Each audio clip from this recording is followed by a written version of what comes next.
Hi అందరికీ. ఎక్కడైనా ఆలయాల్లో పరమేశ్వరుడు ఒక్కడే ఉంటాడు, కానీ ఈ అరుణాచలంలో మాత్రం ఊరే పరమేశ్వరుడు నిండి ఉంటాడు. అంటే గిరి స్వరూపంలో ఊరంతా ఉంటాడు ఈ పరమేశ్వరుడు. ఈ ఆలయానికి 3 స్థానాలు ఉంటాయి. ఒకటి స్థిరస్థానం అని, రెండోది వక్షస్థానం అని, మూడోది పాదస్థానం అని ఉంటాయి. దాంట్లో వచ్చి మూడు ప్రదేశాలని ఉంటాయి. ఒక రోజులో 3 ప్రదేశాలు దర్శించుకుంటే మహా అద్భుతమైన ఫలితం ఉంటుందని మన నండూరి శ్రీనివాస్ గారు చెప్పారు కదా.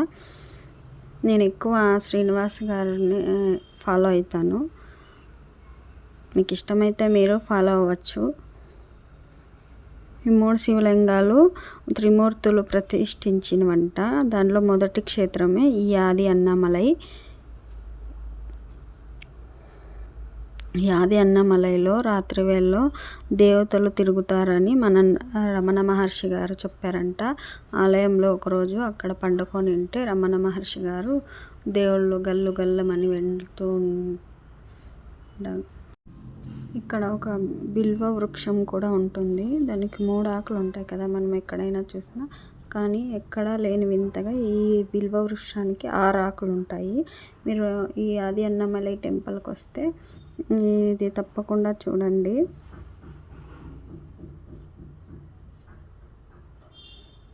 అలా బ్యాక్ సైడ్ ఫ్రంట్ అంతా చూడండి, చాలా బాగుంటుంది. ఇక్కడ నుండి గజముఖ దర్శనం అయితే చేసుకోండి. ఇది 11 గంటలకంతా క్లోజ్ చేసేస్తారు. పొద్దున్న సాయంత్రం 5 గంటలకి ఓపెన్ చేస్తారు. మనం మధ్యలో ఆ టైంలో పైన మరి గోపురం మాత్రం దర్శించుకొని రావాలంటే లోపల అంతా మూసేసి ఉంటారు. మీరు ఈ టైంలో వెళ్తే మాత్రమే ఈ ఆది అన్నమలై దర్శనం చెక్కుతుంది. ఎందుకంటే నేను ఆల్రెడీ 2 సార్లు వెళ్ళి ఫుల్ క్లోజ్ అయిపోయి ఉంటే బయట మాత్రం దర్శనం చేసుకొని వెళ్ళిపోయాను. అందుకనే మీకు ఇది చెప్తుండేది నేను. ఇక్కడ ఒక గణపతి కూడా ఉంటారు బయట. గణపతిని కోనమని పిల్లయ్యార్ అని పిలుస్తారు. అంటే పిల్లల గణపతి అంట. పిల్లలకి ఏమన్నా ఆరోగ్య సమస్యలు ఉంటే ఈ గణపతి చుట్టూ తిరిగి ఇక్కడ 3 గుంజీలు తీసినట్లయితే మనము ఈ గణపతి మనకి ఆశీర్వాదం వల్ల అదంతా పోతుందంట పిల్లలకి.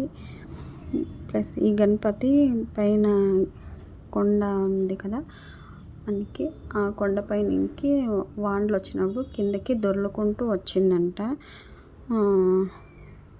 వచ్చింటే ఇక్కడ స్థానికులు ఈ గణపతిని ఇక్కడ ప్రతిష్ఠించారు. ఇది ఆది అన్నామలై దగ్గర కోనిమని పిల్లయ్యార్ అని పిలుస్తారు. అక్కడ ఒక నంది కూడా ఉంటుంది.